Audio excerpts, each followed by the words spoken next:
Yeah, we can kill. Yeah, we can kill, we can kill. I'm not there, I can't join. Okay, we kill. Nice. Attack and salty, guys. Yeah, I'm with you, I'm with you. He's there, I'm looking, look. Scan Lord. Look, Brom. Yeah, hit front. Careful, I'm best. Anyone. First target, everyone the same target. To us, North. Oh, I'm ulted, please don't kill me. Guys, we win. Look, scanner, first, next target, scanner. What the Tokyo Drift? Woo! Look. Look at me, guys. Ashes End bot. Oh, nice. Well, I'm not gonna lie, everything we have prepared is about Rogue, and maybe it's possible, I don't know if it is production, but I would love to hear the enemy team comp in like the fight that has them lose the game in the future, because I really want to know what Rogue was saying throughout that last fight, specifically after being in the driver's seat for so long, and after us, I'm not gonna lie, all of our assets are about Adam, about how he did well, how he played the lane well, went to Korea boot camp, you know, went to Korea boot camp, coming back with news. So, okay, is it him that dropped the ball, or how the hell did Rogue drop that ball?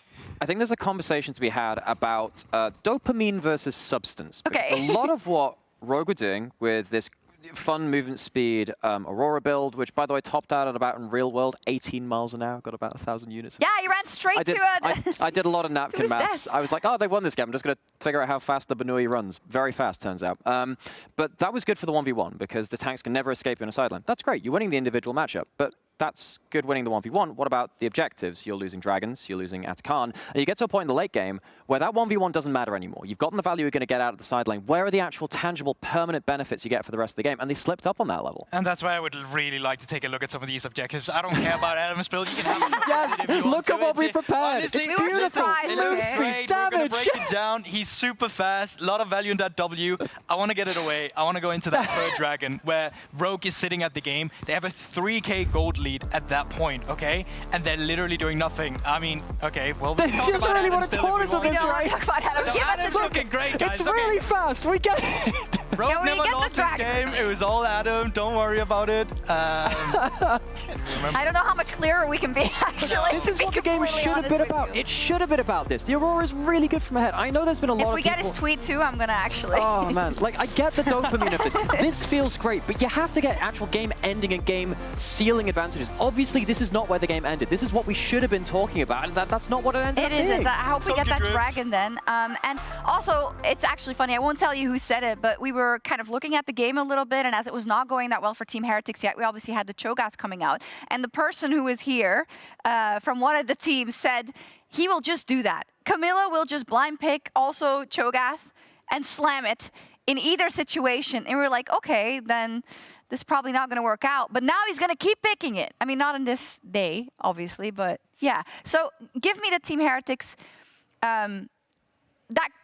what they did to get this game back. Because I can see how you're saying how there weren't maybe factors and even the advantages that the top lane got that you can parlay into the later times of the game. But there's always someone who has to catch when you throw.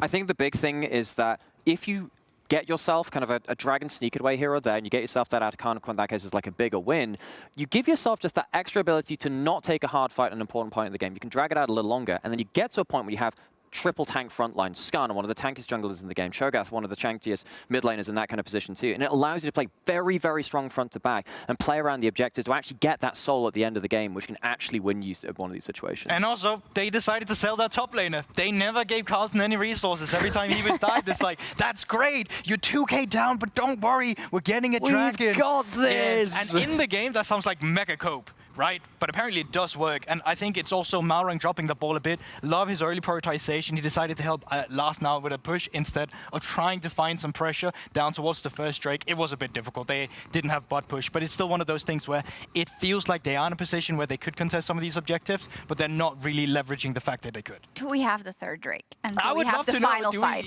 Do we have the it third or not? Drake? Because I do want to talk about how we had a composition, right? Aurora, Vi, Yone, Rogue with 3k up at that third Drake. What happens is nothing.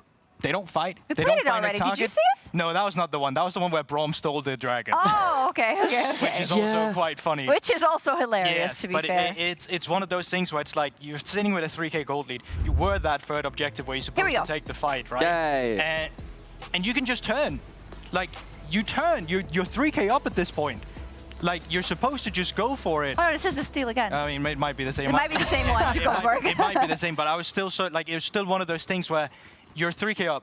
Why is the enemy able to push you away? You had the priority to go on this objective first, and still you weren't able to find yourself in a fight where you It's interesting because I think we can contrast it to what we saw in the earlier series. I know, guys, it was a long time ago due to the pause, but we were talking about this also when we were watching the Fnatic game, right? Where they came at it from a position of strength, and when they were at the objective first at Dragon, but they sensed danger, they would pull back and they would make sure that they can dictate the flow of the game from that position. Now, to say that that is an easy thing to do, I think is a bit obtuse, but you know what? No, if you're Rogue, if you're Larssen, if you're Adam, if you're some of the people who have the like, there's not a lot of people who have as much experience as you in the LEC, specifically in this match versus these players. I actually think it's hard to excuse.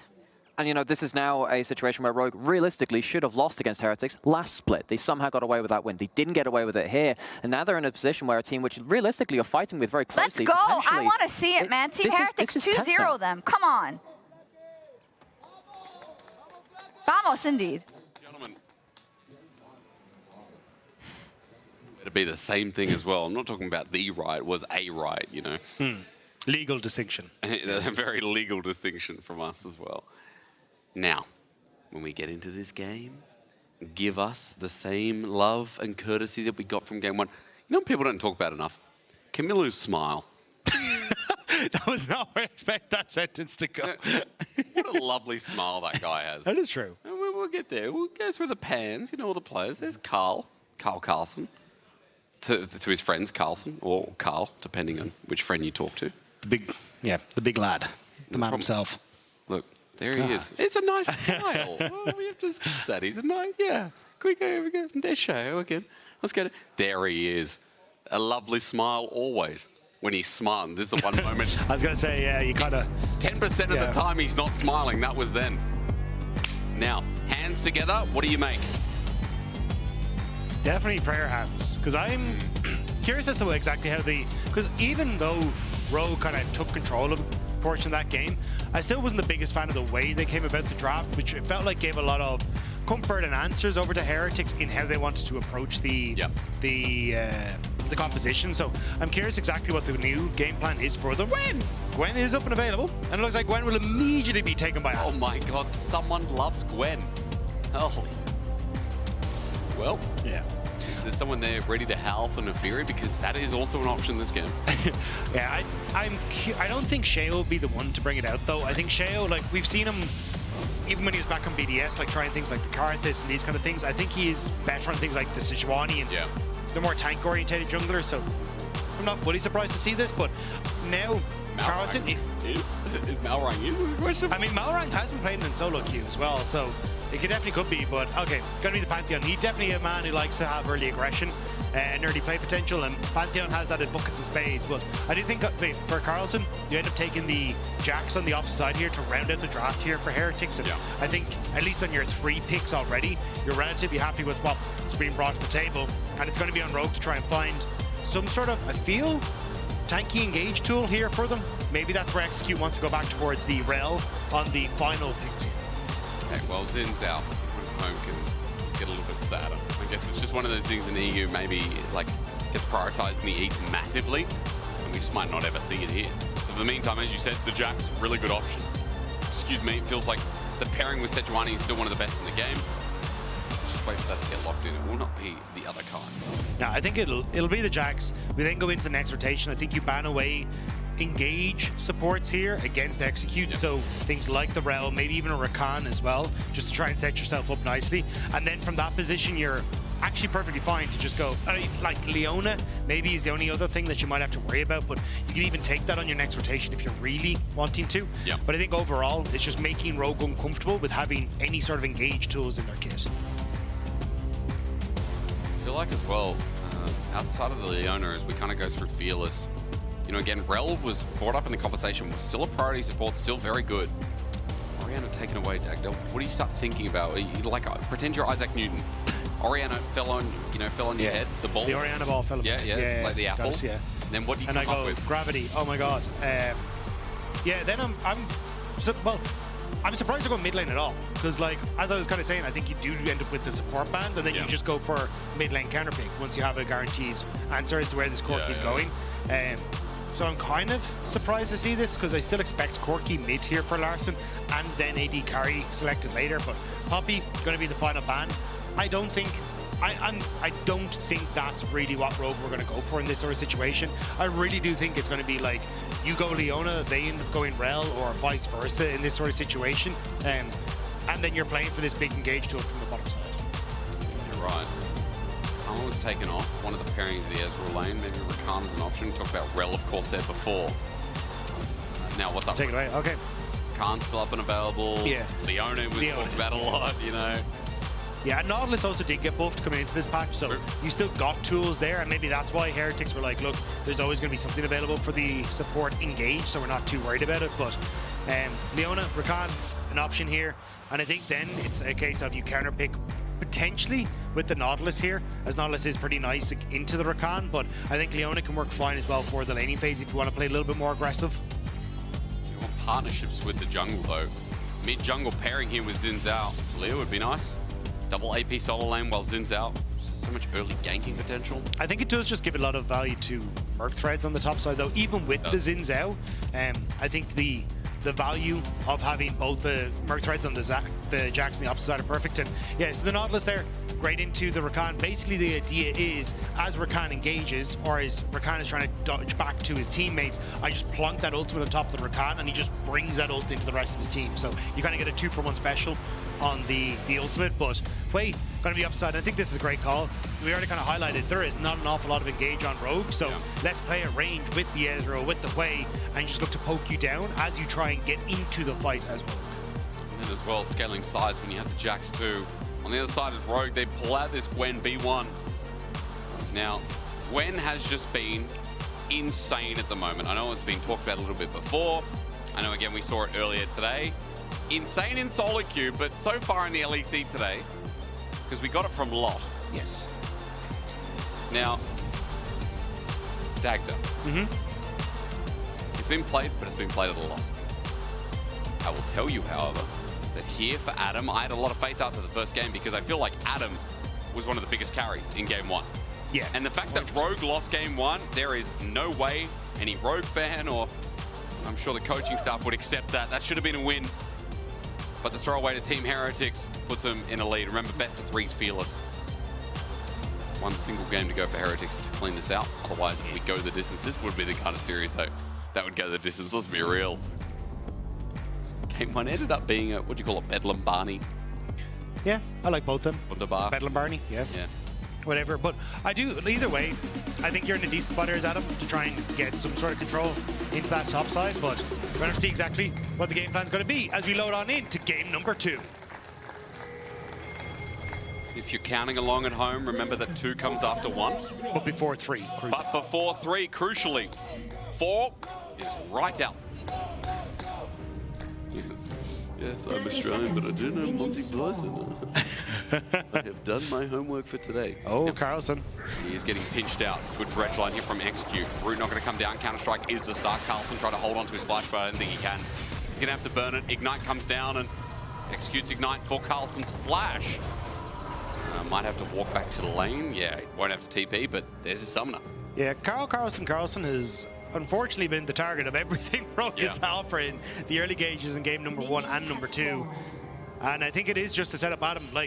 So I was talking to Finn about this matchup, because the major change that makes Gwen so much stronger in lane is actually the E cooldown. So basically, when she E's, she gets the dash, she gets the increased range, and she's really effective at being able to auto attack you from afar and play at this range advantage, which makes it very difficult for the enemy to actually trade effectively against her. And with that now being on a lower cooldown, things like your Counter-Strike aren't up all the time, and it's kind of like changed a lot of the way these matchups can work, where you have a bit more wiggle room as the Gwen to then get to the point in the game where you do have 2-3 items and you become just an absolute monster. With Carlsen now being down a flash, it makes it really difficult for him to try and play this lane as aggressive, because you look at what Malrang starting, I imagine he's going to go straight from bot to this top side. So Carlsen kind of needs to play for the aggressive push on top lane. And as long as Adam is kind of trading his health like he is now to keep this wave out from the tower, I think he's going to be in a spot where Malrang can try and get up to this top side nice and early and get that gank and punish the lack of flash. Power of Zhao, isn't it, as well? I mean, it's not like the Vi where, yeah, you've got ganking tools, but not as potent as one of the best jewelers in the game. Speaking of good poker, Kamiloo just trading off a Larssen and using the range advantage. Yeah, one of the things Finn did say, though, is for the Gwen, the time she is most vulnerable is going to be on the push back out. Yep. But that is traditionally when she's been taking things like the exhaust or the ignite to try and even up the matchup and look for further trades, the potential all in at level 6. With Adam having the flash, it makes her a little bit less vulnerable, but it does also take away from that potential all in that we might see at level 6 for the Gwen. Before we get back to top lane, just remember Malrang is trying to make his position in a good spot, and what I mean by that is taking the long path around. As he gets spotted out by this ward, Carlsen is timing back. Oh, for Malrang, it's not going to work out. Leap strike super easy here. Wind becomes lightning and good sidestep. Also the wave at an even point too. So for Malrang, no successful gank here from the flash of Sjokz. Yeah, Sheo starting to come in onto Malrang though, going to be able to spot out with the ward that the blue is still up and available. So yeah, you have push in mid for Kamiloo, so it's oh, they're going to look for Larssen. Larssen low on mana as well. Sheo waiting for the Q.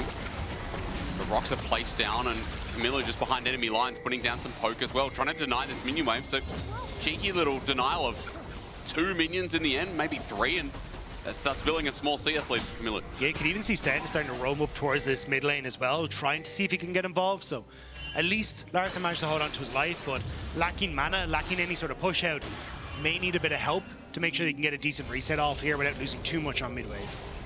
Gwen pushes in for top as well for Carlsen. Create a bounce back with a huge wave to take up. So for Team Heretics, the lane's early. A lot better than we set up. Yeah, so Severing Bolts will end up delaying the reset from Larssen, but it does also then delay this spell, which ends up pushing the wave really effectively. So it looks like Larssen won't end up losing out on too much, and Kamiloo then should be able to reset to match. So all said and done, not the end of the world, and Carlsen's flash is about to come back up, so we're kind of going back into a bit of an even stalemate at this stage. I'd love to know one day if, you know, Carlsen has children. And then, you know, I'd love a Carl Jr., you know? I just love, I mean, I love it. It's a cool name. He goes to a boiler room in Berlin and it all comes together. Look, my name's Jake, guys. It's not, you know, it's definitely not as cool as Carl. I always think of Carl from The Simpsons, you know? That's what I think of. Yeah. I always thought it was a cool name. I thought Lenny was a cool name. I thought Carl was a good name. Isn't it crazy that a lot of... You know? I was about to say, isn't it crazy that a lot of our audience probably didn't watch The Simpsons? Like, they'd have no clue who Duckman is. I mean, The Simpsons is still around, man. Like, they... But is it as good as it was? They got away with a lot when we were kids. That is fair. Like, some of the episodes I look back and I'm like, wait, this is a kid's show, you know? But they are the best shows, where you kind of have a little bit for the adults, a little bit for the kids, you know? You got to match it. That's why Shrek is so beloved. There's so many good adult I think shows. Shrek 2 is Dracos' favorite movie. I think Yeah, that's what he said. The thing is, when people say number 2 of something is the best, I always think, like, okay, I get it. But 1 is how the journey begins. Like, Shrek 1, ogres having layers. Sorry, donkeys. Anyway. So you're saying that game 2 of this is not going to be as good as game 1? Is that what you're trying to say? Oh, no, don't use my word. Hey. League of Legends logic does not track, okay? This can only get better because we have Fearless now. We have layers. League of Legends has layers. Like an onion. Like an onion. It's so cool. I think number 1's good as ulti is available for both. Needlework's going to come through. Adam might be in trouble though. Wait for it. Bop on their head. Carlsen. Close to a solo kill. Adam gets all the needlework out and has to back away. Jax is Jax with graspers. Meanwhile, for Rogue, they're going to get the grubs right under the nose of Carlsen. Yeah, and this is what we kind of said for a lot of that all-in at level 6. You do kind of need something that isn't flash for the Gwen. Something like the exhaust to try and help extend the trade, or the ignite to try and win out on it. You can see without that, Carlsen had to do a nice job there of getting the decent trade back. No real kill pressure for Adam, but he will just TP back into the top side. Carlsen's going to do the same, so it's just going to be 3 grubs for Rogue, all said and done. Well, grub game for the Gwen, still really nice. There's E reset. You can push turrets really fast. If you get 6 grubs on Gwen, you'd be surprised magic damage. Flash away. Weaver's wall. Larssen just doesn't want to be anywhere near. Maybe an overcommit from where we're seeing, but scared that Sheo was going to find his mark anyway. So Summoner's down and a moving tool for Rogue off the ground. I don't know what happened to Larssen in his climb to Challenger, but that is clearly some PTSD because he was like, nope, I'm nowhere near this. You are not touching me. Get away from everything to do with the mid. Congratulations again for getting Challenger. Yeah, and unfortunately losing it again. Yeah. To be fair, I mean, it is. Yeah, we speak like we've hit that, you know? Yeah, well, it's a hard fight. I wonder, you know, a lot of people would be sitting out there, people in the audience, people at home, they're like, I don't know if they have this, like, self-preserving ego where they think they can. But, you know, you need erudition, a medic word, right? Which is like the knowledge. You need League of Legends is a knowledge game, don't you think? Yeah. Are you just agreeing with the I thought we were going somewhere with this. I'm waiting for the bit. I just wanted to I'm yes-anding, and I'm hoping that you've got somewhere to and I just wanted to use the word erudition. It was just... I don't even know if that was the word he told you. I think it was. I'm pretty sure it was. I remember. Mr. Chamberlain. Well, oh, Kamiloo going to get locked up, but execute here to support here. Stend. Just moving off to the shadows, but not going to be too much. Well, French line, though, is good, but for Execute, I don't know if he wanted to take that. First blood goes over to Team Heretics. Execute looked nice, but it was just Larssen there. I don't think he realized that Sheo was coming in behind. Because, yeah, but even then, like, that was a weird one. I don't think he really got the follow-up from Larssen after that play either, so just a kill for Heretics. That was weird. Yeah, it was like a toothpick at a needle convention. Like, he just didn't belong. Needles are made of metal. Yeah. And toothpicks are wood. But I feel like, you know, when they get artsy and craftsy with it, it starts to move into, like, weird materials that you wouldn't expect. Right. But would you have a toothpick that's made of metal, you know? I mean, it's reusable. It's reusable, yeah. True. You know what I had the other day with a drink? I had a bamboo straw. That's the future. Because, you know, people using paper straws for reusable, that's nice as Carlsen watches back in progress. Adam has no TP, he's going to get the push in top. So that wave will crash mega fast, as Malrang might have to catch it himself. Yeah, it just didn't dispose. It was very easy to sip out of. Big shout out to whoever invented that. Execute.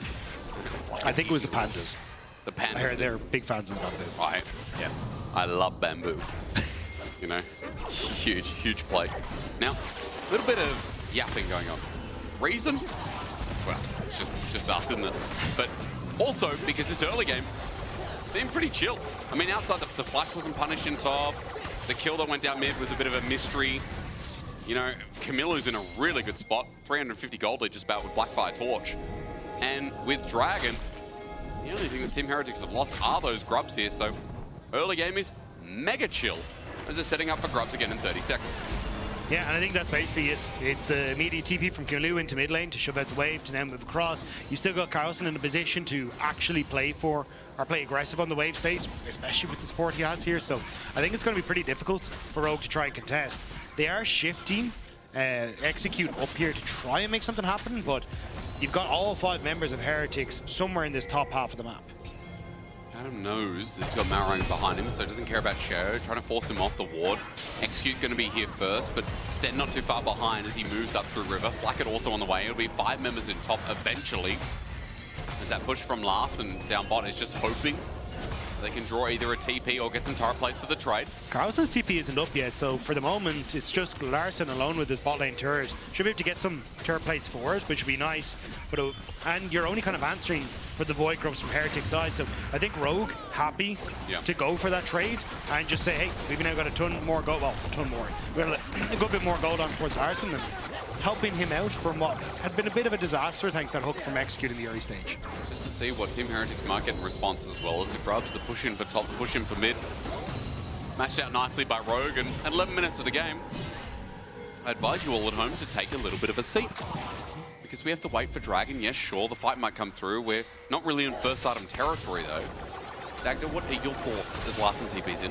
I think we're still in a bit of a difficult position for Heretics to contest this. Kamiloo is pushing at bot, but trying to regroup with the rest of Heretics is going to be tough. So what I'd like to see Heretics do is clear out this mid wave and then immediately try and make a play towards that top half of the map. But it looks like they want to try and contest, but I think you're very separated. Although actually Larssen moving back down towards his bot side to catch the wave means they will get a chance. Carlsen going all in though. W going to be used. Good stun up as well. Flashes from the needlework. The snip comes down. The needle's still hit, but Adam, as he flashes up, he's going to get popped. Carlsen with the solo kill, and Gwen might look strong, but this early on, Jack still bops her away. Adam had nowhere to go, was flashing up to the top side, but kind of realized there's a turn in his way, and now Heretics, they have Carlsen that can push in this wave and reset. So the fact that Adam dies on top actually gives control to Heretics here with the numbers advantage to go for the Dragon as well. It's a bit of a disaster on the Rogue side. It really is. Game 1 was so profitable from Rogue in the early game. There was more proactivity, but here in this game, a couple of mistakes, a couple of individual errors, and Heretics are just slowly whittling them away. Sure, it's only 1k gold lead, but 2 Dragons again. Early objective game through these Dragons are really what set Heretics up before, getting the Ocean Dragon and helping them end the game. Yeah, and I mean, it's Hexac Dragon this time around, which is considerably more annoying if you're a Rogue fan. So I think for Heretics, they're perfectly happy with the way this game is going so far. They can continue to farm. You got Jax is going to scale well, your Hwei is going to scale excellently, and Carlsen hasn't been the focus of too much attention from Malrang. He's been a little bit more quiet on the Zhao, and it's helped Heretics to get into a position now where they're pretty happy with things. Quiet Malrang is not what I thought I would say. You know, yeah, after last split, maybe a little bit more, but when he came back, it was not what I was expecting. No, and even last split, like, there were a lot of moments that Spiraling Despair was sent out and Larssen has to flash away. Kamiloo again with another advantage, and Larssen, once again, his flash burnt off a cooldown at this point. They're trying to find something on Adam on top. Stend just wants to get into position, but Adam at least not really giving away too much here in this game. No, I think, like, you need to try and find some way to catch Heretics out of this stage as Rogue, but it's so difficult when you're always playing on the back foot. Like, Kamiloo now is going to reset, they're going to have the tempo advantage for Heretics, so you kind of need to start skipping a step in the hopes that you can catch people out, and that's essentially what Execute is trying to do here, and may actually punish Kamiloo a little bit. I thought he was going to go for the reset, but actually stuck around to see if he could get a chunk on towards Larssen, but these are the kind of things where you need to keep your eyes on Execute and Malrang. They have to try and find some way to cheat into a position that they're not supposed to be in and look for a pick. Malrang on a ward, though, makes it a little bit more impossible. Team Heretics hiding behind that vision and maybe trying to set something up. But Sheo is up in top, and they're, again, just chilling. 3 minutes till Dragon, minute 30 till Herald. And, you know, this is kind of what I expected coming in. I thought we could either have, like, bananas, like parts of game 1, or we could have moments like this, where they're just scaling towards 2 items. They're just looking to some of these mid-game fights, third Dragon. You know, League of Legends, you changed. Like, it's been 15 years. What happened to the game I knew and loved? Where the fighting, where the blood? Yeah, I thought maybe lane swaps weren't the problem. No. I'm very glad to see the back and forth. No, I think it's like, I know. We should bring back the jungle AD carry farming. What do we call that? Funneling. We should bring funneling back. Yeah. I love Zai with 200 CS at 10 minutes. That was so dumb. That was so fun. Dumb. Wasn't that there was like Taric Yi jungle at that point? Yeah, because Yi would just get funneled. Yeah, because Taric would just hold the wave mid. Oh, nice little ulti here. Good pick. Setup is clean. Onto Adam, might be in trouble. Spiraling Despair won't finish the job though. The W, by the way, counts because, of course, Kamiloo's not in the circle, so Adam negated the second part of the damage. He survives. Larssen TP's to top, but it's all for this Herald that's spawning in 15 seconds. Rogue might be here first, but Adam will be able to TP back. Heretics have used so much to try and get that play down, so the Hallowed Mist doing work to keep Adam alive. The fact that you are outside of that circle means that you can't be hit by the Spiraling Despair, so now, in theory, Rogue should be able to push in towards the objective, but they're losing a lot on bottom side, and Adam doesn't have TP. And Carlsen does, you're right. I thought he did before, but it's that little bar. He's got about 20-30 seconds on it. Team Heretics are going to wait anyway because Carlsen continues pressuring up bot. He's got a 1k gold, he's got Trinity Force, and if I was Carlsen, I'd feel pretty confident in the second game. As Stend just face checks, gets poked out a little bit by the Corki damage from Patrik. True Shot Barrage doing a little bit of the same from Flakked. Rogue thinking about how they can approach this. Well, think a little bit harder. They need to think faster. Like, they're not really doing anything with it. Now they've been pulled back to mid lane. They're looking like a bit of a Daft Punk with the way they're being pulled around. Yes. But yeah, I think this is like they're constantly on the back foot. Heretics don't actually end up going for the Rift Tower, but it's like, oh, we pushed in bot, we lose the bot tower. Okay, now we should go towards Rift Tower, but we haven't actually been there fast enough. So now we're getting the resets coming through from Heretics. So they will get this Rift Tower, but it's been an extra minute at a time. And now there's 30 seconds until Dragon, which is potential sole point here for Heretics, and they're way more interested in setting up the vision around that. So this is where, like, these moments where you're staggering or you're stumbling to decide on what you want to do hurt Rogue in the long run. I think that's what, you know, I've liked about today as well, is that, like, being real with the state Rogue are in, like, we've celebrated their successes so far, and not that this is said and done, right? It's only a 1,500 gold lead, 1,700. Look at your screen right now. But we are seeing some of the criticisms, some of the reason this team was in last place. Some of the reasons why this roster has had some errors even from the start of winter as well. With these new additions, with these changes, at least getting topside now opens them up a little bit. And for Larssen, as he moves into position, tries to get this inner turret for a push as well. Carlsen is waiting and looking to see if he can get an angle in while Dragon's just being done. 3 Dragons uncontested here. It's complete choice paralysis from Rogue, and at least they made a choice to try and go for the top tower, but it does leave them in a position where, yes, you're answering for the bot tower that was already taken, and you're not really pushing the game state forward in your position. Flakked, good arcane shift over the wall, or over the tower, keeps them safe, but yeah, Heretics are kind of just running away with the Dragons, which is going to help them out so much. Like, even when it gets to the next Dragon, they will fight it. It is Soul. One steal, even if Rogue are in a position to fight it, just means that Heretics from that are so powerful. And Kamiloo is on the hunt with a few more of his friends, it looks like. The friends really matter. People at home, it's okay. If you don't have friends, neither do I. You know? Am I supposed to take that personally? No, What's going on? No. You matter. Okay, I have Dagda. You can also have Dagda. That's okay. We can all be friends. I think the main takeaway from this is, look, friends are important, but at the end of the day, self-assurity and mental care, like Adam showed there, is really important as well. He pulled back.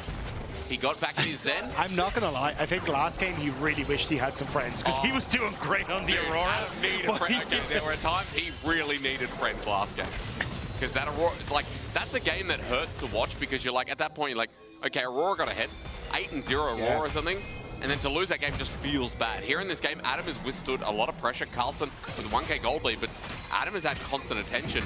Now his own attention, which is good, as Dredgeline is going to land a little bit short. Yeah. But everyone from Team Heretics up top. But again, it's skipping, holding the mid wave to make the save on top, which means that now Flakked is pushing in on this mid and going to take another chunk out of this tower. Now, doesn't get as much as you'd like as Rogue are able to shift across, but it's kind of execute constantly trying to skip steps to match the preventative play on top side from Heretics, but you're still losing out when Heretics are pushing in the mid wave. Great point. I mean, I think, again, running them around the map is what Team Heretics want to continue to do, especially as Kamiloo just waits for the rotation, spiraling to spare.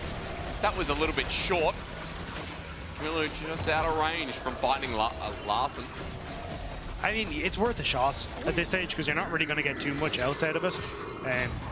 Like, you're not going to rush for Rakan here. You've got 3 minutes until Dragon. Like, just take a pop shot, see if you can get a little bit more damage or maybe push him out of wave. Do you think Rakan is like Rek'Sai's grandfather or something? Is that no, is there a family root? I mean, the lore is literally in the client. Oh, it's Mordekaiser or something. Yeah. So, yeah. Wife? I'm not going to lie. Oh, I just skipped it. Okay, well, no, you might have to. Adam's in trouble. He's already flashed away, but he's rooted up and everyone's on top of him. Carlsen makes it so easy. Second kill for him, and right in front of Rakan, that's an easy start. Or an easy push for top turret. Take your pick, Team Heretics. Yeah, I think they can honestly kind of do both at this stage. You've got Larssen on the bottom half of the map, not going to be able to do too much. Malrang going to try and catch Kamiloo in transition. I think he might. At least will stop him from getting towards this bot side turret, but still, yeah, it's just going to be Heretics continuing to push on this top half of the map, and you've already got decent damage with this Jax and the Triforce there. So quick, isn't it? As you said, Carlsen absorbing all this gold. It's like a complete reverse from last game. Adam was up 3k gold in the first 20-25 minutes, however long the Rogue had a lead. And this game, Carlsen emulating 2k gold up. He's going to have Hysterics now as well. It's just utter domination. When we talked about how strong Gwen was, I guess Jax is still a reasonable good matchup into it. Well, I think that's, like, we kind of talked about it, the summoner spell choices really matter in this matchup, and you're kind of getting to see it, like that level 6, not having that all-in potential being forced out of lane, and then also the attention that Heretics have given towards Carlsen has helped out massively. So I think all in all, it's just hasn't been the best of times for Adam. And now he's in a position where he's getting pushed in. Sjokz is getting a little bit more of run of the map. You're going to start to establish vision in both top and bot side jungle of Rogue as Heretics and look for that mid lane turret. Dragon in a minute's time. I think they want to try and get this mid lane turret down beforehand, but it is going to put you on a bit of a back timer looking at the Dragon. But yeah, I'm curious exactly what the game plan is, because the vision isn't there to kind of establish it on the bottom side. It looks like Sheo going to move out to put some control wards down in this bot half of the map, but you're still kind of a little bit late on the resets here as Rogue going to move in towards mid. Again, as you chill out, just remember, you're sitting at home, you're watching League of Legends, and you're thinking, oh boy, there's got to be a fight, right? And I'll tell you, yes, there will be. 40 seconds. Just calm down. Stop asking me. With 2 items on Hwei as well, the range is there. I mean, Ezreal hitting a big break point, and also noticing teleport going to be channeled to mid. Kamiloo very nervous about Rogue moving down, but the hook. The hook is there. There's the pick off as well. Stend is going to find an easy charm. Execute is just dead. Malrang as well has to flash away from the counter strike. Rogue are now stuck with 4, and their primary engage is down.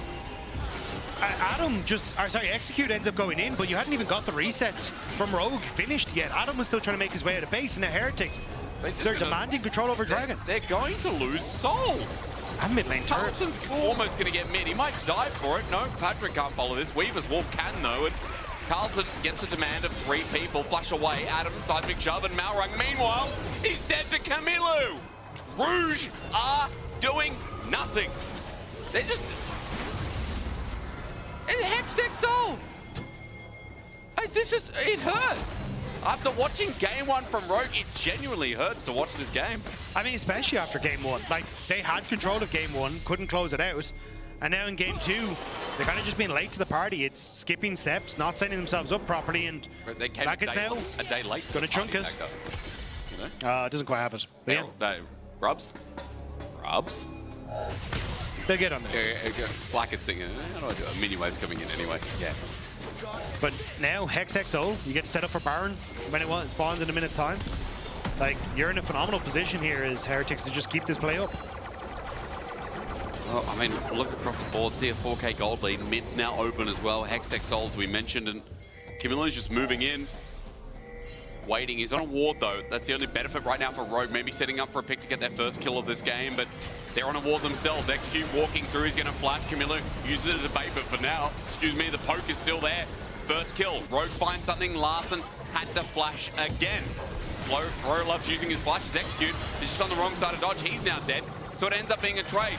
I can't talk positively about them as with the Glacial Prison, Malrang drops as well. Baron's up in 20 seconds. Atakan's there again. Team Heretics are just free shopping. Rogue at least tried the Hail Mary, looking for maybe something, but Heretics are already just too far ahead at this stage, so it will be Atakan, which is the first to spawn. They will take it, and with your jungler not up for another 20 seconds, I don't know if they can immediately move up towards the Baron afterwards, but they will also lose the mid lane turret for this, so I think you still have a chance here as Rogue to try and defend the Baron play, but it's looking grim. Really is. Atakan goes down, GA enabled.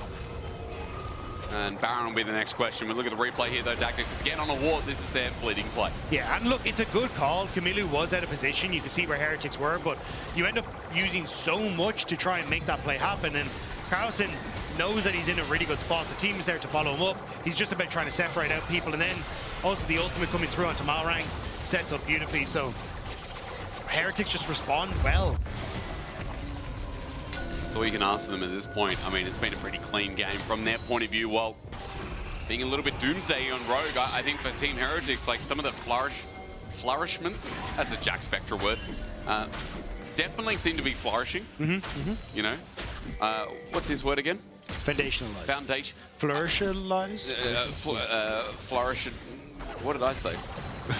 Flourishments. Flourishments. Yeah. It sounds like refreshment and flourish. Yeah, but specifically for flowers. When you're really thirsty as a flower, you need flourishments.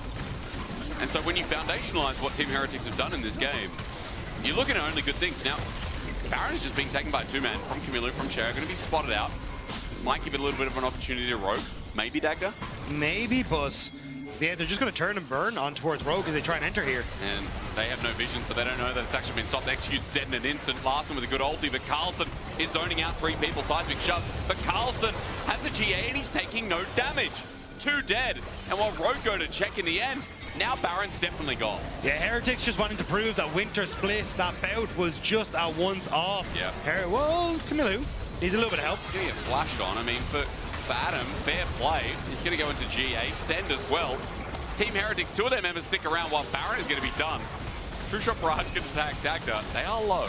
Yeah, you have to get that TP from Kamiloo in here as soon as he gets up, but still, no jungler. They get the smite. Okay, they got the smite. Team Heretics now looking for the play. Adam gets flashed on and Flakked is just playing with them. You'd think, oh, no, they're going to throw a Baron. They can't. Rogue find nothing. 12-1 Baron. And only 2 GAs taken. It's 12-1. Nearly, or like we're going to hit a 10k, I imagine, gold lead by the end of this. You know? Yeah, it's, well, turn down for Rogue because it's been a bit of a sleepy time for them.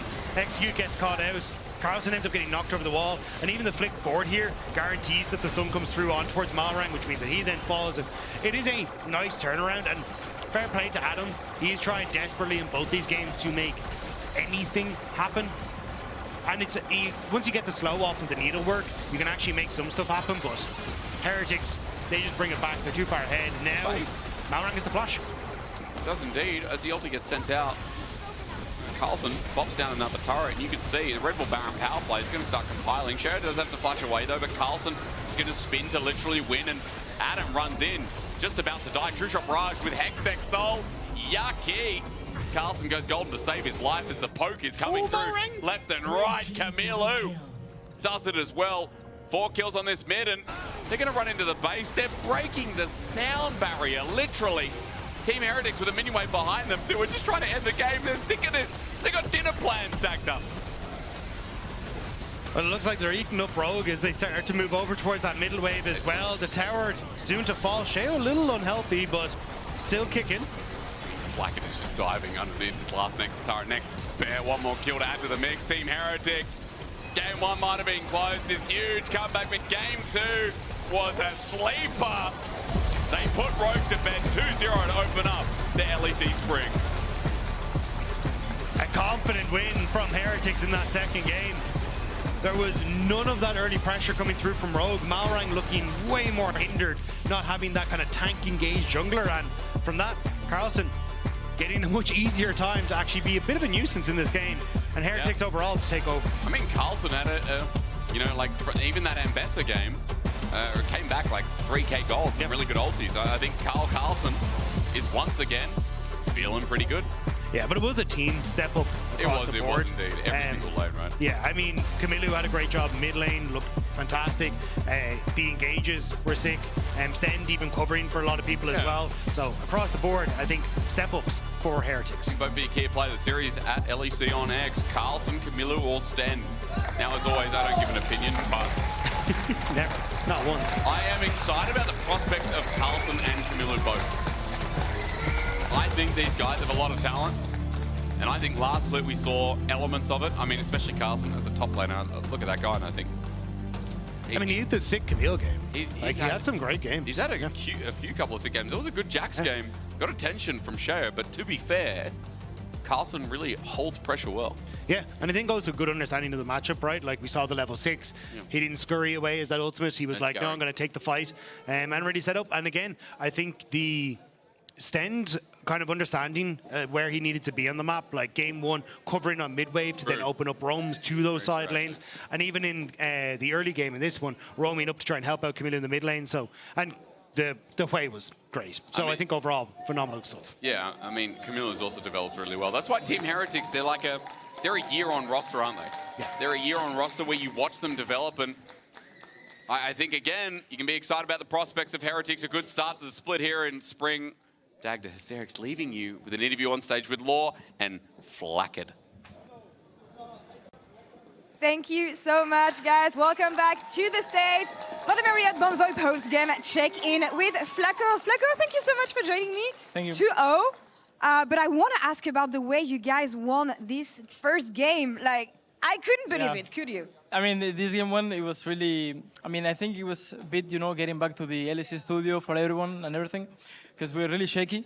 I made the mistake of not going cleanse. My support told me, you can go Baron, it's fine. I will be in front of you. I got arrowed 4 times, but I mean, I think it's fine. I think there was like the 2 last fights that we played like front to back, how our comp should be played. And then we managed to take the win. Yeah, absolutely, in a crushing way, honestly. And I feel like it's kind of hard for Rogue when you lose a game like this. And when I look at your first game, how messy it was, and then the second game a bit more clean, do you feel like it played a part? Like, did you notice your opponents playing, I don't know, a bit more defensive, differently in this game too, given how I mean, I think Rogue, they have like their playstyle, you know? They usually play really slow. And, you know, I mean, if it comes to like, if they have the poke, I think it can be like a dangerous team, or if they have like really, you know, tools to like make the game longer, I think they can be like a scary team if the game goes to like minute 40 or 50, because they are usually like comfort zone for them. But yeah, I think they are like not really proactive early game, so they kind of concede.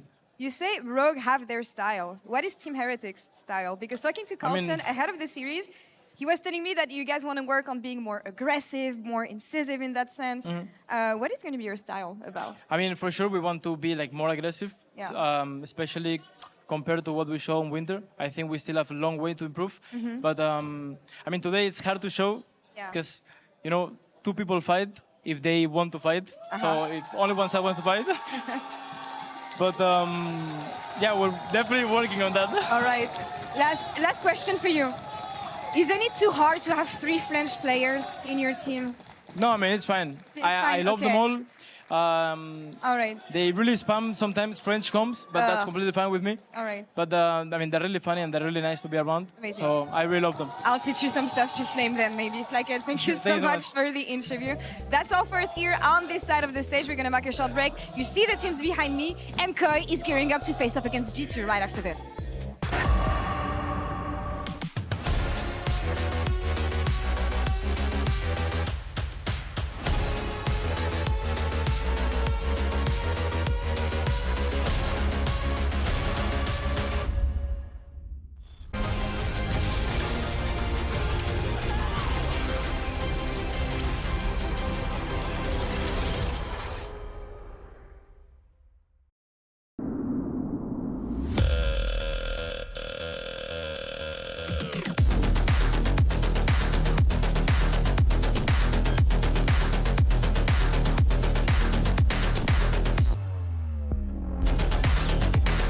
Wait, is he switching lanes?